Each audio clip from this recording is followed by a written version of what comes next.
Okay, this is going to be a review of the Eddie Guerrero Viva la Raza, the Legacy of Eddie Guerrero 3-disc DVD anthology.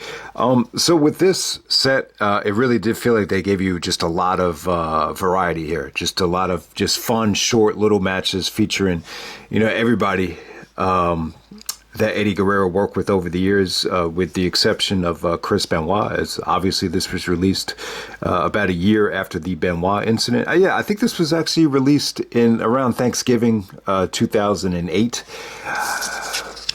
But yeah, man, let's get through it. There's a lot on here. With the Eddie Guerrero story, they gave you the nice little documentary, and a lot of those matches were very, they were great matches in terms of them being like near 5-star classics.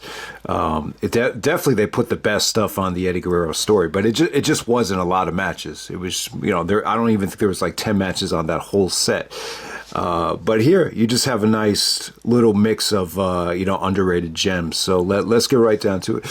The first match on the set.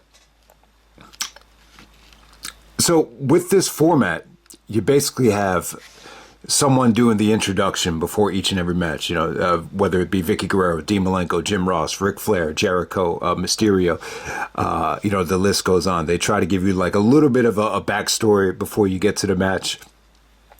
So that's kind of the format here. So it's not just, a lot of people don't like it when it's just match after match without any sort of story or introduction. So I think they did the best that they could here. Chavo and Vicky do a lot of, narrating, obviously, but let's get right down to it. The first match on the set, you have the ECW World Television Championship match. You got Too Cold Scorpio defending the belt against Eddie Guerrero. This is from Hardcore TV, April 8th, 1995. They actually did put this on the Eddie and Dean anthology compilation because, this is where Eddie won the television championship. So it's kind of a wild story here. Apparently this was supposed to be Sabu versus Too Cold Scorpio. I have no idea if Sabu was supposed to win. And it does make sense. Someone in the crowd is actually mocking Scorpio with the Sabu, pointing to the sky, symbol.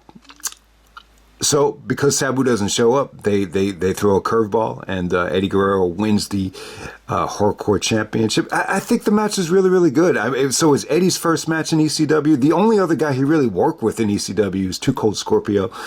Scorpio kind of took Eddie lightly. He was doing a lot of trash talking, and then at the end, no one is going to be able to execute that roll up like Eddie Guerrero. I mean, that's what separates Eddie from a lot of different guys, just the way he does certain things. And that roll up was a showcase of beauty right there. So next up, you have the Dean Malenko, a new style in ECW. They showed the Hostile City Showdown, April 15th, 1995 for the ECW Television Championship.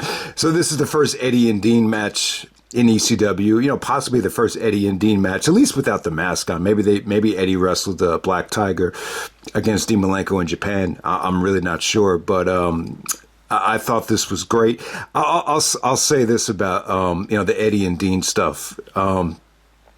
With this particular match, everything went really, really well.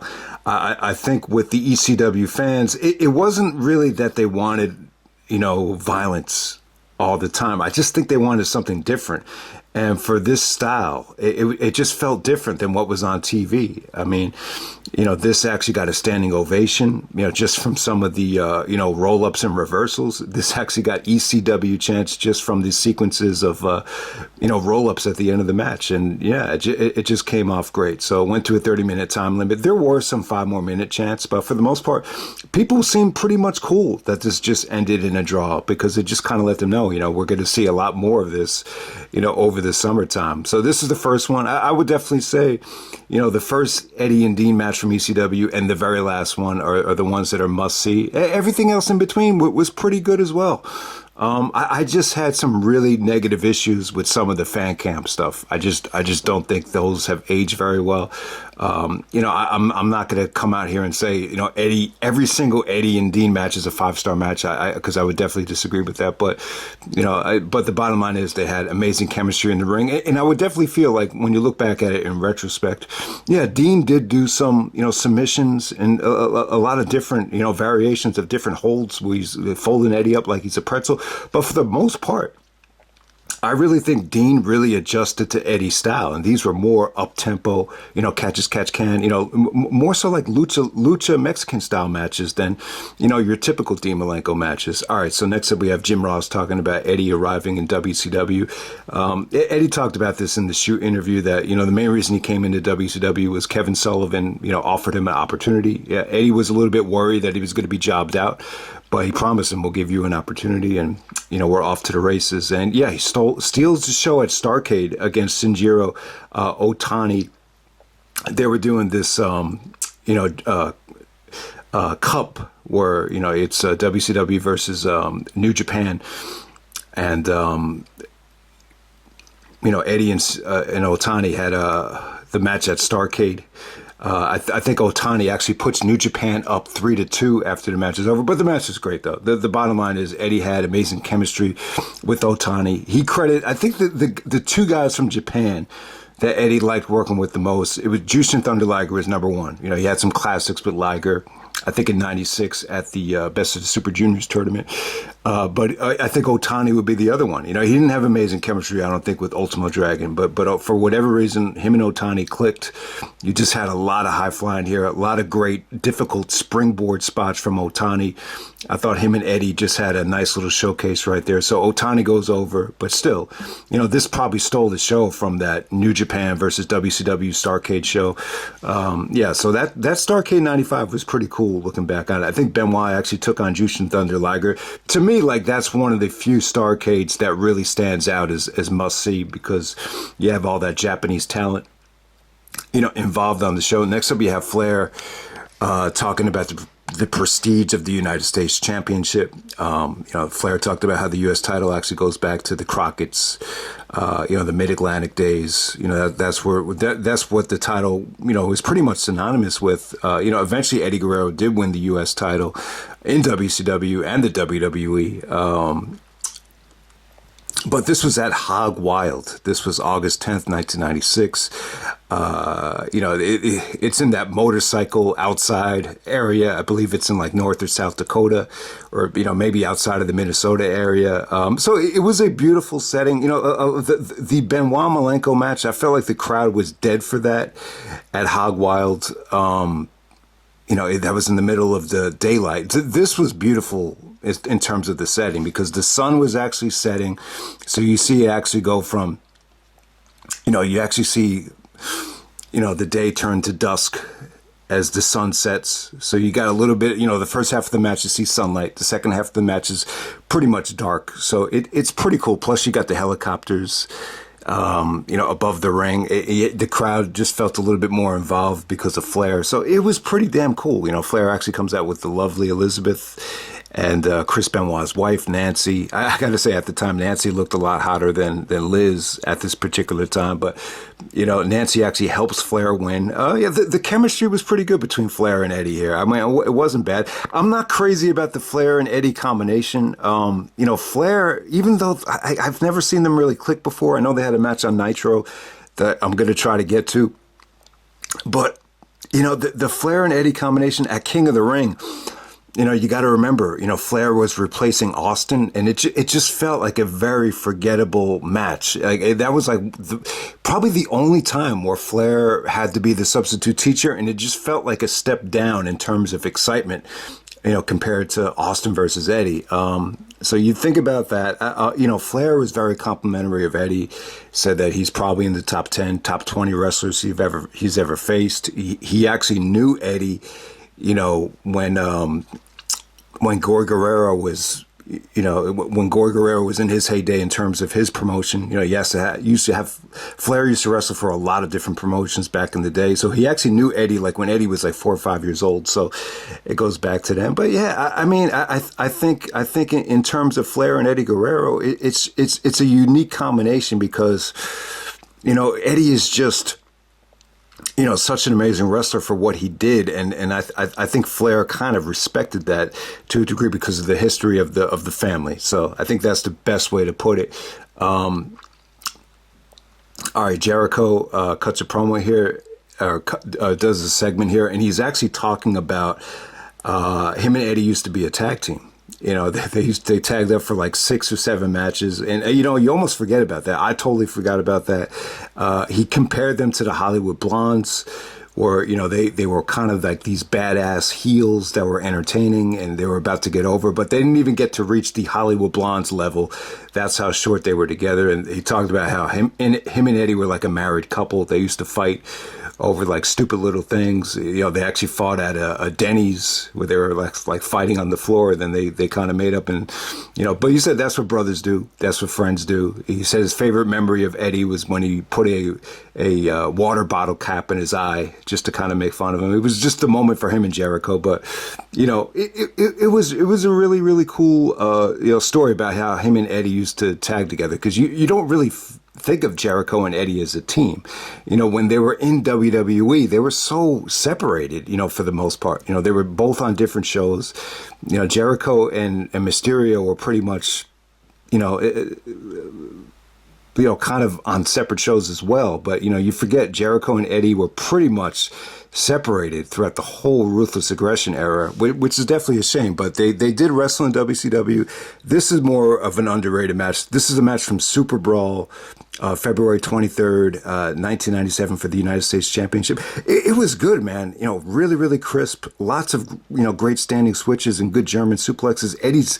Eddie's counter from he actually has Jericho in a crucifix, and then he transitions into a sunset flip for the finish.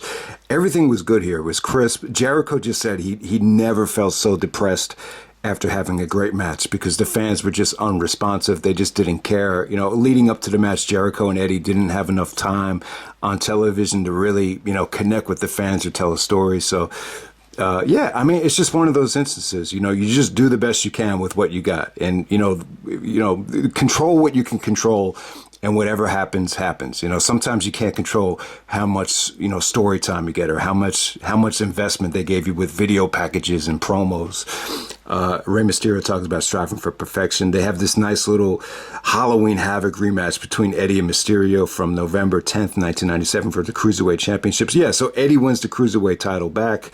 They tried to do some of those Halloween Havoc spots again, especially with Mysterio with that reverse DDT, that reverse springboard DDT. I'll tell you, that is just tough to do. You know, Rey never hit it as flawlessly as he did at Halloween Havoc. But yeah, it was short, though. This is a short little television match between Eddie and Mysterio. Eddie wins the belt back, and we're off to the races. Now they rekindled the rivalry with Dean Malenko in WCW. I would definitely say, from what I've seen, the Malenko Eddie stuff from WCW, it's a little bit different. It doesn't feel as authentic and as, you know, pure as the ECW stuff. But hey, I think this match from Starrcade was good. From what I remember, their best match from WCW was at Uncensored 97. I thought that was really good. I think Eddie got injured in that match, but that was still probably the better match. With Eddie and Malenko here, you know, Dean was good. He was doing some really, really sweet, you know, variations of the powerbomb. It was going along great. You know, this wasn't as competitive. Eddie was more strategic here. He actually drop kicks Malenko's leg with the steel steps. He actually does the frog splash on Malenko's, you know, bad knee. So it was pretty cool. I mean, this opened up Starrcade 97, the biggest show in WCW history. This was from the MCI Center in Washington. The biggest buy rate, I think, in WCW history, 700,000 buys. So yeah, you know, a nice little opener here for the biggest WCW show of all time.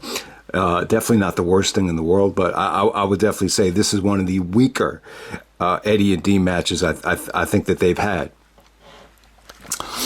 Chavo Guerrero was talking about adapting. So, yeah, obviously you can't. Ultimo Dragon probably doesn't speak English, so they bring in Chavo to talk about, because Chavo was there. Chavo is actually at ringside for this match. Eddie takes on Ultimo Dragon.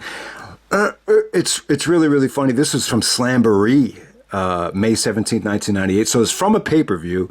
You know, it felt to me like Eddie and Dragon had better matches on Nitro. There was a really, really good match from Nitro.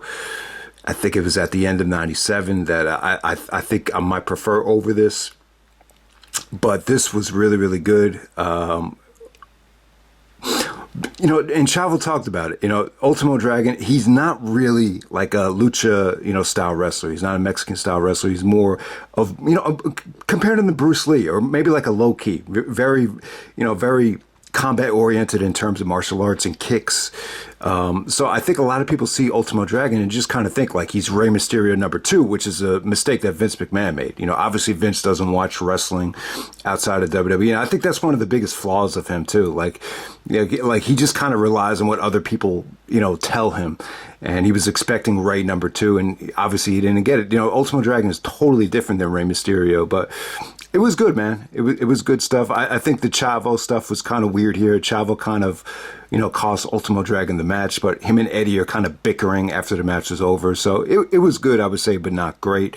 But, towards the end of the WCW stuff, they gave you a nice little variety. You get Ultimo Dragon, you get Juventud and Guerrero, and then you get this Psychosis match. The Juvi match, this is from Nitro, August 3rd, 1998. Short and sweet. Eddie actually said that, Juvi is just, he's like a bad motherfucker. He's just like, Eddie actually said that Juventud Guerrero reminds him of himself. He has kind of a negative reputation, Juvi. Jerry Lynn said that, he only cares about getting himself over. I guess he could be a little bit reckless in the ring, as Jerry Lynn experienced, but I thought him and Eddie had a fun match right here. This was short, but at the same time, it was just exciting stuff. Really, really fun stuff. Television style match. So Eddie actually gets into a car accident. Vicky talks about the car accident. He was taking like these sleeping pills. He got hungry and fell asleep at the wheel, and he shot out of the car like 600 feet. Yeah, I mean, Benoit even said he's lucky to be alive, but you really notice like Eddie lost a lot of weight after the car accident. I don't know if he wasn't able to work out or lift weights, but he just looked like, that's the skinniest I think Eddie Guerrero ever looked, after the car accident. So he came back in, the car accident was New Year's Eve, 98 going into 99, and I think he didn't come back until June of 99. This is the second match back against Psychosis, and it was good. It was really, really good. This was actually on Thunder. It felt like it went early. It felt like the fans were excited to see Eddie back. He takes on Psychosis. This is, Rey Mysterio Jr.'s biggest rivalry from ECW, where they had a classic trilogy. So Eddie gets a nice little victory here over Psychosis. I would say this is like 3.5. Really, really good stuff there. Underrated. But hey, I think Eddie was excited to be back, but over time, he just said in 1999, it was like the same shit. Even though Bischoff was gone, it was like the same. He didn't really go into specifics, but he just got tired of the same, format over and over again. And, they went up to Bill Bush. It was actually Bill Bush that he had more of a gripe with than actually like Vince Russo and, Ed Ferrara. Okay, moving on to disc 2. This is the Latino Heat in the WWE section of the Anthology. So it's kind of funny, the Latino Heat gimmick with China. So if you watch the match with Jericho after WrestleMania 2000, when he wins the European title, he's cutting a promo on China. He's like, you are coming out of your pants, during our match at WrestleMania. So that sounds a lot better than coming in your pants. Yeah. But hey, this is where Eddie first said the line, you're addicted to my Latino heat. So I think a lot of people were under the assumption that, the WWE gave him the gimmick. Apparently Eddie said that it was him that thought of it. So he flipped the birdcage. So there's a movie called The Birdcage with Robin Williams. I think Dustin Hoffman's in it. Gene Hackman is in it too. So there's a scene, I've seen bits and pieces of the movie, but I know the scene he's talking about. There's a scene in the hotel room where the waiter is like very flamboyant and he's like, you're addicted to my whatever heat. He doesn't say Latino heat, but it's something else. I can't remember it. Eddie actually did remember it. So yeah, it's just funny. So a lot of times when you're really into movies and, you watch a lot of movies, there are times where, you could think of something from a movie and it just naturally just flip it and it'll just be something that feels original in wrestling or, music or whatever. So it's kind of funny that he got it from that movie, The Birdcage. But yeah, the match with Jericho right here. So you get Eddie and Jericho. Really the only WWE match that's kind of famous from them, because, Jericho won the European title at WrestleMania. I don't even think he wanted to win it, but I just think they wanted to end that triple threat match with a feel-good moment. So Jericho drops the European title to Eddie Guerrero. Eddie talks about how he wanted to make his ancestors proud in Spain, which is part of Europe. So it definitely makes sense. Yeah, I mean, look, the match between Jericho and Eddie, it was fast-paced. It was good. It felt like, something from 2000, which is a positive. It looked like China was going to help Jericho win. Fans really weren't feeling it. Jericho, China actually turns on Jericho at the end of the match. Kind of a weak little heel turn there. But it opens the door for China and Eddie, to do some fun stuff. This is really where Eddie kind of found it in terms of doing comedy, kind of as a babyface. Jericho talked about all the different, funny segments that he did with China, dressing up with the bow tie, going to the Playboy Mansion, just, I think going back to school to get his GED just to impress China. So it just led to a lot of multi-dimensional stuff to showcase Eddie's personality, which is obviously well documented. Yeah, this Matt Hardy match is really good. So they do a King of the Ring qualifier on SmackDown, June 8th, 2000. So, the Hardys, they looked up to Eddie Guerrero. They were just kind of in awe of Eddie, the fact that they were going to, be in the ring with them. It was a big deal to both guys. I think this Matt Hardy match, it's like a 5-minute television match, but it was just really fun, really, really fast paced. Eddie was just did some awesome stuff here, which with his reversals and springboard DDTs and just everything here just flowed really, really fast. It just felt like in 2000, the matches were like more fast paced than they ever were when you look back on it. So Eddie, actually goes to the King of the Ring of 2000. And it's funny when you look at, and sometimes you don't even realize it, when you look at who made it onto the King of the Ring 2000 pay-per-view, you say to yourself, man, what the fuck happened? You had Benoit, Angle, Jericho, and Eddie in the same tournament. I think the only thing good that came from it is Angle wrestled Jericho, but you say to yourself, man, how did they fuck that up? Why is that one of the worst pay-per-views of 2000? It's just sometimes the brackets don't, align properly. When you get Benoit versus Rikishi, then you get Eddie versus, I think it was like Val Venus or some shit like that. So there we go. Jerry Lawler's talking about the frog splash. So Jerry was on commentary, when Eddie first got back to the WWE. And it's kind of funny, like him and Jim Ross don't really, they had a lot of ups and downs. JR is the one that, basically, told Eddie, that he was an embarrassment to the company. I think Laurinaitis is the one that technically fired Eddie, but, Eddie just thought JR was a little bit disrespectful with some of the voicemails and some of the phone call conversations that were made. But, Jerry just talks about the frog splash. He kind of put on a phony presentation here, but at the same time, I think he did kind of appreciate, the frog splash thing, like who had the better frog splash, RVD or Eddie. Apparently Eddie did not learn the frog splash from Art Barr. If anything, I think Art Barr like stole it from Eddie, but Eddie even said that like he looked like a frog when he did the frog splash. So in some ways it feels like Art Barr did it better than Eddie, according to Eddie, but Eddie got the idea from somebody in Mexico. His name is just not coming to me, but that was during the early stages of when he was still in Tijuana. But RVD versus Eddie Guerrero from Backlash, the first match that they had. Yeah, I mean, this was cool. I think, now that Eddie is gone and he's had such a great legacy, I could just appreciate it because it feels like his first big match back, winning the Intercontinental Championship, kind of beating Rob Van Dam in convincing fashion, and not a lot of back and forth here. This was like the Eddie Guerrero show. He did the running leg scissors off the top rope to Van Dam, and the fans exploded for that. And, he's able to, hijack the IC title behind the referee's back, and he does a really, really, sweet looking neck breaker onto the IC title, and then he just kind of pins him with one frog splash. It wasn't like a lot of back and forth here. So at the time, I was kind of disappointed by it. I just felt like they had a much better match in them.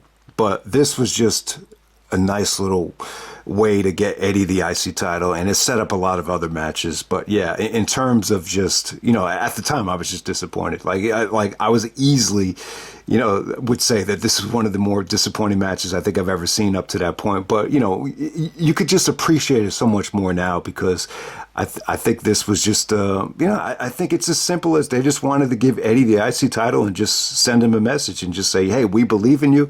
If you, do the right thing, you stick by us, we'll stick by you. So it was cool, man. And it just led to better matches, throughout the spring. And I love the Rob Van Dam and Eddie Guerrero series. I love it. I think they could have got more out of it. But hey, it is what it is there. Next up, we had Jeff Hardy, the Perfect Wrestler. Eddie Guerrero versus Jeff Hardy. His first title defense for the Intercontinental Championship. This was actually the last Raw, where it was actually WWF, and they opened up the show. It was good, man. Lots of good high flying here from both guys. Fun match, very similar to the Matt Hardy match. Didn't overstay its welcome, but lots of high flying, lots of energy. Eddie cheats behind the referee's back and pins Jeff Hardy with the frog splash, and we move on from there. Edge actually talks about Eddie Guerrero. The matches that they had. He just said that, he thought like the matches that they had at SummerSlam and Unforgiven were good, but he said that something was just missing. And it wasn't until that classic Smackdown in San Diego where they finally clicked. So you get the no disqualification match from Smackdown, September 26th, 2002. It's very well documented how great the match is. Obviously, there's a lot of crazy spots here. Edge taking the sunset flip off the ladder. Edge taking the uppercut from Eddie and landing on his neck. So this is where Edge's neck problems start. But, it's crazy because, Eddie probably takes the biggest bump in this match when Edge actually gives him the backdrop onto the ladder. Eddie actually goes neck down, neck first, when he takes the flip. So, it's crazy. And that execution off the ladder, too, it's really, really crazy to watch that spot back. It's an awesome match. But I would just say, like, this just took its toll. It took its toll. I think when you watch the Smackdown, you just say to yourself, wow, like Smackdown just like treating these shows like they're fucking pay-per-views. But how much longer could it last? So, but yeah, I mean, that's definitely the most memorable Edge and Eddie Guerrero match. In some ways, it felt like they almost topped what Eddie and RVD did back in that ladder match. All right, Chavo Guerrero talking about Los Guerreros, talks about all the vignettes and the segments and, everything that they were doing here. Cena talks about the lowrider here. So I think this is the first time they actually used the lowrider, if I'm not mistaken, which Cena actually bought. And then I think he actually was, because Eddie passed, he wanted to give it back to Eddie. But because Eddie passed, I think he gave it to Chavo, because that was the first lowrider they ever used. It was like a 1967 Chevy Impala. Los Guerreros and Team Angle here from Backlash. This was really good. I mean, with this match, they really got a lot of time. This is like the best pure wrestling match I think the Guerreros ever had as a team. I just think it was really good. Charlie and Shelton actually cheat. You had Shelton actually holding, Chavo's boot, I think, to end the match. But in terms of just time, they got a lot of time out there. They were just able to, tell a story. There was some really, really good hot tags to Chavo. Eddie made a conscious effort to really get Chavo over, and I thought it was good. It was really good. You got good grappling from Haas here.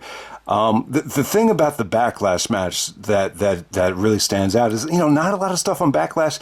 They didn't really have a lot of confidence to give Cena and Lesnar like more than 15 minutes. Obviously, they didn't have a confidence to give Goldberg and Rock a lot of time because Goldberg is rusty as hell. So this probably got like 20 minutes at Backlash, and it was really good. So they did not steal the painting here. I don't even think they stole the gold medals. I thought they just stole everything. I think the only thing they stole was the tag team championships, and they actually left in the lowrider there.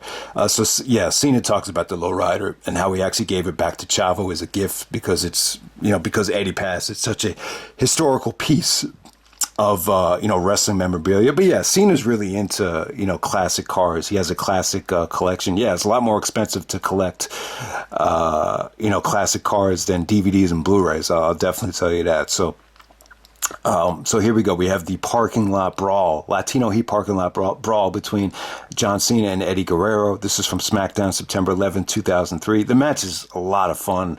I mean, I just talked about it, but yeah, I mean, now I gotta have to rate this match. This is a tough match to rate, but I would actually give this 4. I just think it's so much fun, just very well put together. The Cena's battle rap was incredible. It's funny when Eddie comes out on the lowrider, they actually changed the music for the DVD. He's listening to some type of like Spanish rap song. I guess they couldn't clear it, so they replaced the song. So that's what I noticed about it. But yeah, man, that frog splash on the car, pretty cool looking, and it's amazing that Eddie didn't get hurt there, because that looks like, you know, if there's one frog splash where you don't want to fuck up, that looks like it's the one. You know, so they have the Chavo Senior talking about the family rivalry. Chavo Sr. got very emotional throughout this whole set. He broke down several times talking about how much he misses Eddie. But yeah, Eddie really credits Chavo Sr. for his psychology more than anything. Just learning, like that's who he learned the most from in terms of how to structure a match, how to make everything make sense. You know, but at this time, Chavo Sr. and Chavo Jr., you know, Eddie's nephew turned on Eddie. And it was good. I think, you know, in the Rumble, they wanted to make Eddie a sympathetic babyface.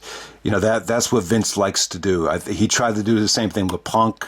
You know, and not everybody was on board with it. But with Eddie, I definitely think it worked. So Eddie puts Chavo away in convincing fashion. I definitely think the match was good. It definitely had potential.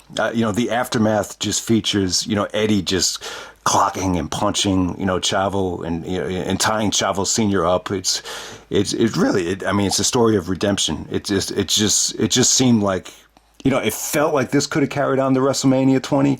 It felt like that was the original plan, but since Eddie was getting so hot, they just wanted to have Eddie, you know, go out for blood and just end this feud with a bang right there. So, yeah, Vicky talks about how she wasn't there to get to No Way Out. So she wasn't there to see Eddie's big moment. But yeah, obviously they put Eddie and Brock on here again.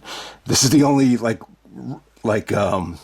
rerun match, you know, that was already on several other DVDs or on the Eddie Guerrero story set. So, but hey, because Eddie won the championship here, I think you wanted to include it because it's such a historical moment for Eddie. But yeah, the other thing I wanted to say about this that I didn't mention yet was Brock actually crying at the end of this match? It looked like he was, but sometimes, you know, with Kurt Angle, you know, he cried after he lost it No Way Out as well. But, you know, that was definitely, you know, part of the character. But if Brock was really crying here, do you think that was, you know, played into him leaving? Or was he that upset about losing the belt that he actually cried here? I don't know. I really don't know. But we're going to move on to Disc 3. Rey Mysterio is talking about how Eddie Guerrero was a true champion. So yeah, this is the first SmackDown after WrestleMania 20. You get a babyface versus babyface Eddie Guerrero and Rey Mysterio match, March 18th, 2004 for the WWE Championship. Underrated match. I love this match. It's just no nonsense. You didn't get the shenanigans that you got in 2005 where, you know, Eddie was this emotional wreck of a heel, but this was just a nice little pure wrestling match. Yeah, I mean, it's definitely not the Halloween Havoc match, but you get a good finish there. It was just, yeah, one of the best SmackDown matches of 2004.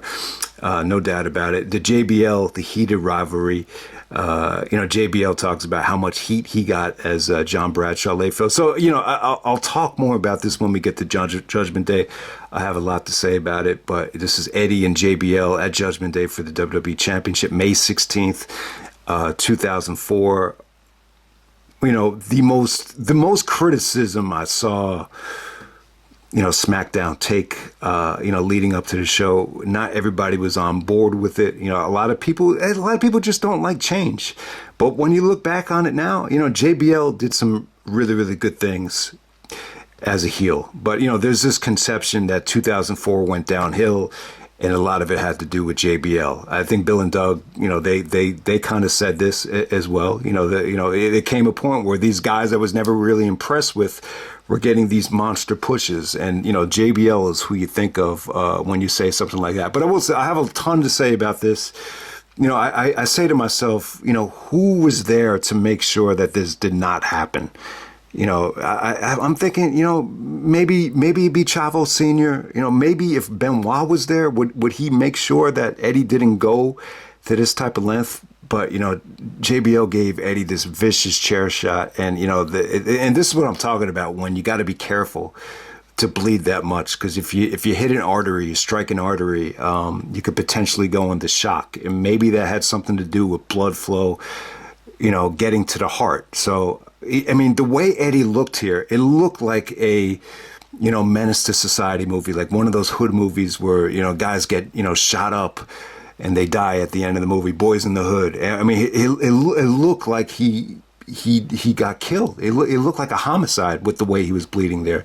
I mean, the blood was just incredible. But the fact that Eddie was able to get through this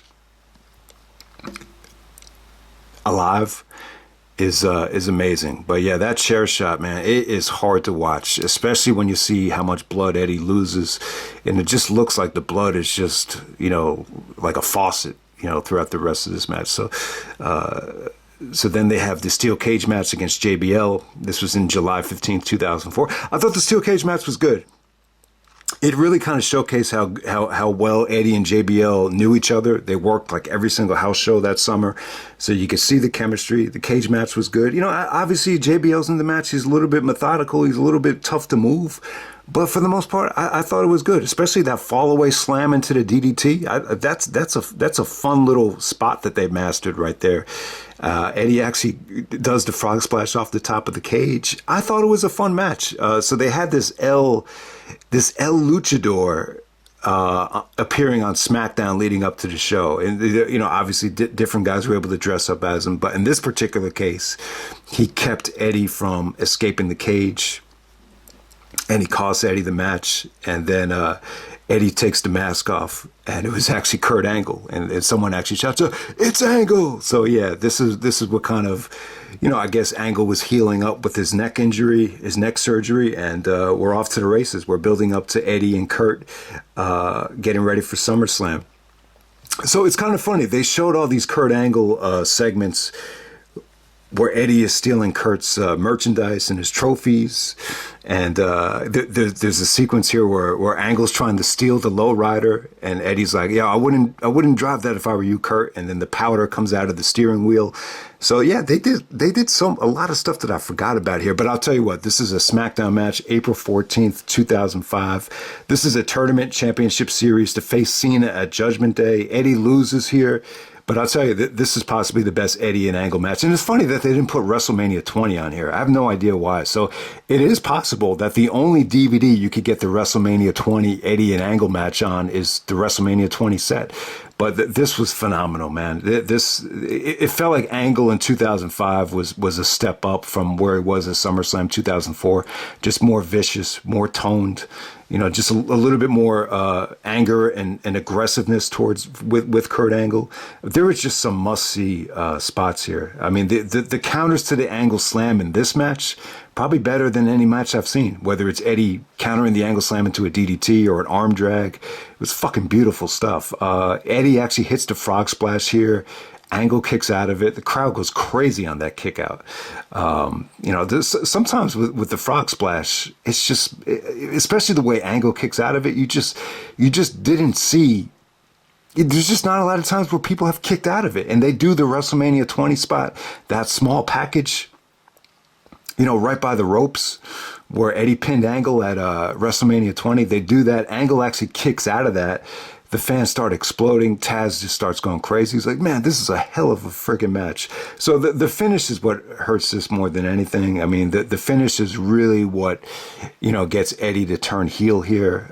Ray actually comes out with the chair to kind of keep Angle from using the chair. So that's why Ray came out. But, when Ray and Eddie are arguing, Angle just pushes Ray into Eddie, and then the referee regains consciousness, and that's what allows Kurt Angle to win this thing. And I think he actually went on to a 4-way which JBL actually won to face John Cena at Judgment Day over in England, I believe. But yeah, this is actually from Chicago. So yeah, possibly the best Eddie Guerrero and Kurt Angle match. I mean, the other classic match that they had on television was the 2 out of 3 falls match in 2004. I think this was, I remember this was a little bit better than that. You know, the Eddie and Angle weren't on the best of terms at this time. You know, a lot of people were saying like Eddie, you know, when he was on, he was the best of all time. Like he's probably the greatest of all time when he's on. And Jericho said he's only on like 85% of the time. And Angle would say the same thing. When Eddie was on, like there was nobody better. But there were matches that Angle talked about where Eddie just wasn't there. And you know, I kind of know what he's talking about. I would say this, that Benoit match from One Night Stand, I think that's one of them. You could just tell something is wrong with Eddie. You know, either he's just not into it or maybe he's just not feeling that well. They had a lumberjack match where I think they actually got into a fight at the end of the match, Eddie and Angle. So there you go with that. So Rey Mysterio's talking about how Eddie was born with charisma, that charisma comes from the heart. It's something that you can't teach. So they got Rey Mysterio, Eddie Guerrero, the steel cage match. This is the blow off to their whole feud. I mean, they had so many matches in 2005, WrestleMania 21, SummerSlam, Judgment Day, the ladder match, custody of Dominic. So I think Eddie lost every single match to Rey, except this one. This is a steel cage match. Beautiful match right here. It felt like this was the best executed Rey and Eddie match of 2005. Not the best match, but in terms of just execution, it just seemed like everything went well. You know, SummerSlam, Eddie got a little bit, you know, emotional with some of the blown spots, but this was just, you know, beautiful stuff. You have fun stuff off the top of the cage. You know, Eddie could have just walked out of the cage, but he gave Rey a frog splash just as an exclamation point, just to put the cherry on top of this feud. And yeah, because, you know, Eddie's going to No Mercy, the main event, so you got to do it.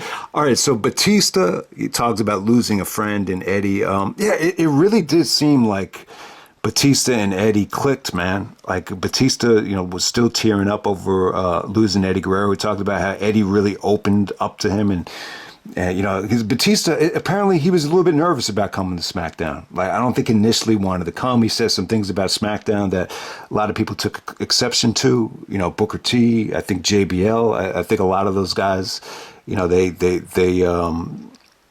you know, it almost felt like an outsider coming in. So, you know, Eddie actually said to Batista, he said, "Hey, look, big man, we're going to hop on your back. We're going to support you." And I think it meant a lot to Batista. You know, they definitely had a nice little, you know, rivalry here, a nice little feud. You know, it's very reminiscent of the Adam Cole MJF stuff, where when you get to the No Mercy match, the story is, you know, is Eddie going to, you know, go back to the old Eddie and, you know, cheat and be a prick and you know, attack Batista from behind or try to cheat, and he doesn't do it. So it's very reminiscent of that MJF and Adam Cole stuff.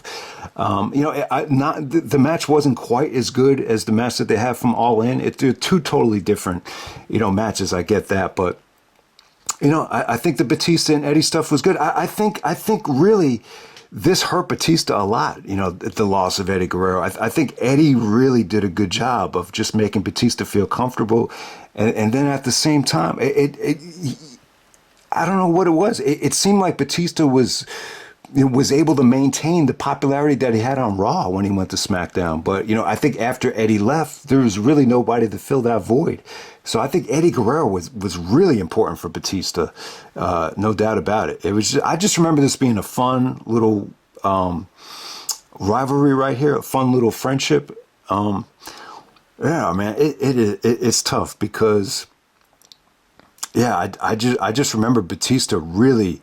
I think he was still in a nice little rhythm. I think Eddie really kind of, you know, was the key that kind of made up for, you know, Triple H not being around, the Evolution storyline not being around. He made the transition kind of fun at first, but, you know, once Batista got injured and Eddie Guerrero was not there, that's when Batista started going downhill. So, you know, that is an underrated part of, I think, Batista's decline. You know, Eddie's death. No, there's no doubt about it. Jericho talks about meeting Eddie Guerrero for the first time, and Eddie kind of treated him like a prick, and then he said he was sorry the next morning. Maybe he was drunk or something. So, and then they have Eddie's final match against Mr. Kennedy. from Smackdown, November 11, 2005. This is Eddie's final match. This is actually a Survivor Series qualifying match. So if you win this match, you get to go on Team Smackdown. So Eddie actually won the match. So he was actually officially on Team Smackdown. So you forget about that. You know, he actually cheated to win. The referee actually disqualified Mr. Kennedy. He was playing, you know, Eddie was doing the shenanigans where he's playing possum, you know, faking getting hit by a chair. So Kennedy got disqualified. Fun little match right there, but, you know, it sucks that it ended the way it ended. You know, I don't want to, you know, bash Kennedy and say, yeah, it's fucked up that Eddie's last match was against Kennedy, because the match wasn't bad. It was kind of fun, but there's this misconception, I think, that Eddie was supposed to win the championship at Survivor Series. I don't know. I mean, you've heard rumblings about how, you know, Batista was supposed to drop the belt to Eddie, but it definitely wasn't going to be at Survivor Series if Eddie was going to be on the Survivor Series team. So the odd man out would have been Orton. And it's funny because Orton won Survivor Series again to set up the match with Undertaker at Hell in a Cell. So it just kind of leaves you scratching your head, like, what would have Orton done at Survivor Series '05 to set up that Hell in a Cell match with Taker? I have no idea. But when you look back on it, it's just funny because, you know, they Batista had to drop the belt from being injured. I don't think the Batista injury was like that serious at the time. So I have no idea how, you know, he was going to pass it to Eddie, maybe at Armageddon. But it's funny how it ended up being Batista, Eddie, and then Shawn Michaels was the next backup plan. Shawn didn't want to go to SmackDown, so it ended up being Angle. So it's funny. The plans fell through for like 3 different guys before Kurt won it in 2006. So that's something a little. I mean, maybe you could find that interesting or not. So who knows? But hey, man, that's Eddie Guerrero, the Viva la Raza, the Legacy of Eddie Guerrero set. Yeah, I mean, you know, with this set right here, it's pretty damn good. I think what it did was it just kind of, it felt complete in terms of Eddie's opponents. I wouldn't necessarily say that these are Eddie's best matches. You know, a lot of them that they couldn't put on here because of Benoit, or a lot of them they couldn't put on here because they didn't have the rights to, in terms of some of the New Japan stuff. But yeah, man, 3 discs worth of Eddie Guerrero stuff. You cannot go wrong here. So definitely think it was, you know, worth reviewing, and I'm out.